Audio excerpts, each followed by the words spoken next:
और पटर पटर पटर पटर पटर पटर बोलते रहे। आजकल मैंने सुना है कि भारतीय जनता पार्टी वाले कमलेश जी बहुत डांटे हैं उनको कि बोलना बंद करो, जितना बोलते हो उतना नुकसान होता है। लेकिन बीमारी है कि सारा कंट्रोल में आती ही नहीं। भारतीय जनता पार्टी ने पहली बार उनको आगे बढ़ाया तो भारतीय जनता पार्टी को गाली दे रहे हैं। तो क्या गारंटी है कि अगर आप उनके बबुआ को वोट दे देंगे तो वोट के बाद आपको गाली नहीं देंगे? गाली सुनने के लिए आप करोगे। कोरोना हुआ, लॉकडाउन हुआ, दुर्घटनाएं हुई, मौत हुई, शादियां हुआ, तिलक हुआ, कहीं वो नजर आए? 17 का चुनाव बलिया से लड़े थे, बांसडीह से, याद होगा ना? हार गए तो बनारस पहुंच गए।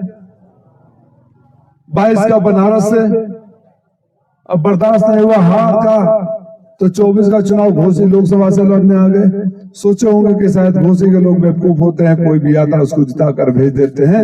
तो मेरे घोसी के मालिक को मैं आपसे अनुरोध कर रहा हूं कि बबुआ हैट्रिक पर है, लगातार तीसरी हार, उनको हैट्रिक का उपहार जरूर दे देना और इस तरह जमानत जब्त करा देना कि चौथा चुनाव बिहार से ही लड़े, यूपी से कोई जगह नहीं है।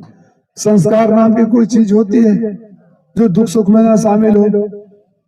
और जो पार्टी बार बार गाली सुनकर उनको गले लगाती है, यह वही पार्टी है जो आपके बच्चों की नौकरी छीन लेती है। आपके बच्चे मेहनत करके परीक्षा देते हैं, पेपर लीक करा देती है और पास हो गया तो कोर्ट में जाकर अटका देती है। तो जो पार्टी आपके बच्चों का भविष्य छीन ले, आपको अगर याद नहीं होगा कि आपके बच्चों की नौकरी कब मिली थी, अगर आपको याद नहीं होगा कि आपके इस दरवाजे पर सुख दुख में कौन आया होगा, आपको अगर याद नहीं होगा कि गैस का सिलेंडर कहां से कहां पहुंच गया, महंगाई कितनी बढ़ गई, आपकी आमदनी घटती रही, तो आप अपने भविष्य के बारे में सोचकर फैसला करना। और अगर गलत फैसला करते हो तो आने वाली पीढ़ियां कभी आपको माफ नहीं करेगी। याद रखना, आपके बच्चे भी बड़े होकर बोलेंगे कि आपने 5 किलो अनाज के लिए हमारा भविष्य बेच दिया और उस भविष्य को बेचने के जिम्मेदार आप हो।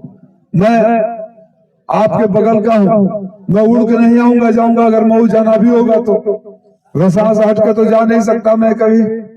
आप कभी भी मेरा हाथ को पकड़ सकते हो, रोक सकते हो। 14 में चुनाव लड़ा था, आपका आशीर्वाद नहीं मिला। मैं भी चाहता तो पार्टी बदल सकता था, मैं लोकसभा क्षेत्र भी बदल सकता था, लेकिन मैं तो वो हूं जिससे एक बार रिश्ता बना लिया, दिल लगा लिया, आखिरी सांस तक वही रहना है और मुझे आपके बीच में ही रहना है। मैं चला गया होता जब से हमारे ऊपर इनकम टैक्स के छापे पड़े और लगातार दबाव पड़ते जा रहे हैं। जब से टिकट मिला तब से अब तक 32 ऑर्डर और नोटिस इशू हो चुके हैं और लगातार दबाव पड़ते हैं। लेकिन मेरे रगों में भी तो बागी बलिया का क्रांतिकारी खून है, न टूटेगा, न झुकेगा, न दिखेगा, न बिकेगा। मैं राजभर नहीं हूं कि आज इसको गाली दूं, कल उसके गले मिलूं, कल उसको गले मिलकर उसको गाली दूं, परसों कहीं और चला जाऊं और पटर पटर पटर पटर पटर पटर बोलते रहे। आजकल मैंने सुना है कि भारतीय जनता पार्टी वाले कमलेश जी बहुत डांटे हैं उनको कि बोलना बंद करो, जितना बोलते हो उतना नुकसान होता है। लेकिन बीमारी है कि सारा कंट्रोल में आती ही नहीं। मुंह खोलते ही शुरू हो जाता है।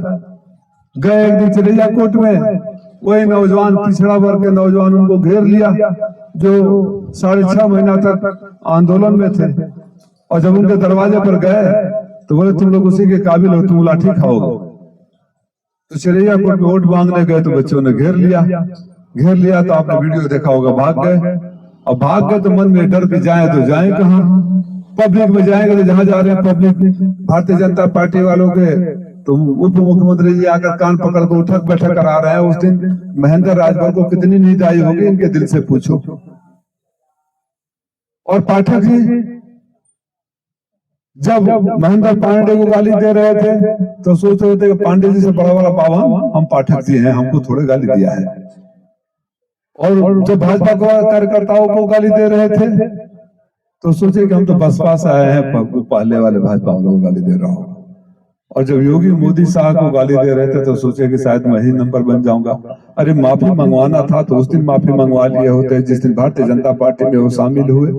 माफी मंगवाना था तो उस दिन मंगवा लिए होते जिस दिन आपने मंत्री बनाया।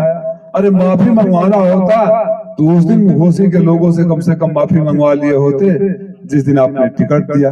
जब जनता दौड़ा रही है तो आप माफी मंगवाने के नौटंकी कर रहे हो। पत्रकारों ने मुझसे पूछा कि आप क्या कहेंगे, हमने कहा कुछ नहीं कहेंगे। आजकल मोबाइल में वेब सीरीज चलता है और उसका एपिसोड रहता है, नौजवान बच्चे बहुत देखते हैं। तो ये एंटरटेनमेंट चैनल का सबसे बड़ा नौटंकीबाज कौन है वाला एपिसोड था। दूसरा एपिसोड हुआ जब लोग आवाज करने लगे, खोजने लगे, तो जाकर खेत में एयर कंडीशन कार से उतरकर बॉडीगार्ड के साथ, कैमरे वाली के साथ, चैनल वाले के साथ बन ठन के कोई बोलता है 50,000 का जूता, उनको क्या है, टिकटें बेच कर देना है तो क्या है। हाँ, अभी तो मैं सुना हूं कि प्रधानों से भी वसूली होगी, सब प्रधानों को फंड दे रहे हैं कि जिता दो। अब बेचारे देखिए गोंड भाई,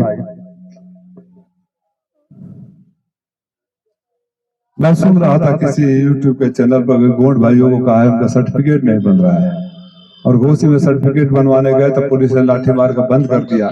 हमारी सरकार में जो नेताजी शुरू किए थे, हम सबको सर्टिफिकेट बनवाते थे सबका जीवन, उनको जाकर कह कर आए हैं मैं तुम्हारा सर्टिफिकेट बनवा दूंगा जिता दोगे तो।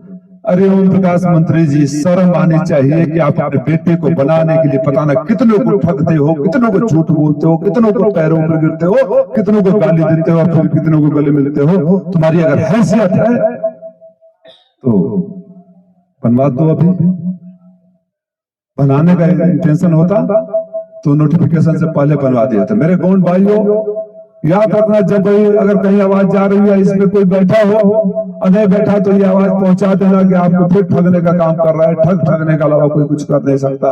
मैं चुनौती देता हूं प्रकाश राजभर को, एक सर्टिफिकेट बनवा के दे। अपने बच्चे के सर्टिफिकेट के लिए कभी बांस में खड़ा हो नजर आते हैं, कभी बनारस में खड़ा नजर आते हैं, कभी घोसी में खड़ा नजर आते हैं। बच्चे से फुर्सत नहीं मिलती।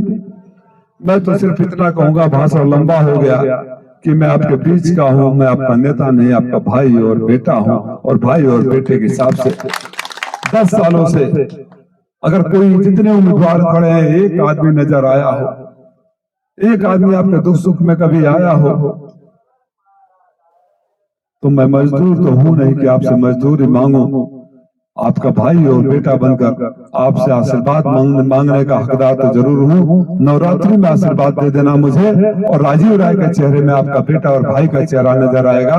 जब वो एमपी भी बनेगा तो आपका बेटा और भाई एमपी नजर आएगा।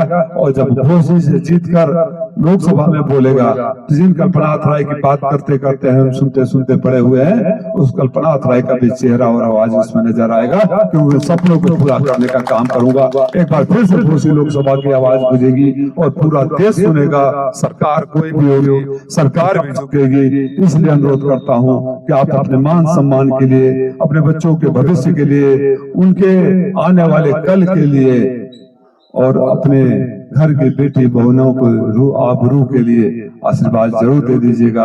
अगर गलती कर दिए तो फिर पछताएंगे, और 5 साल में न जाने कितनी पीढ़ियों की जिंदगी बर्बाद हो जाएगी। उम्मीद है कि नवरात्रि में मैं अपने मालिकों का आशीर्वाद लेकर जाऊंगा।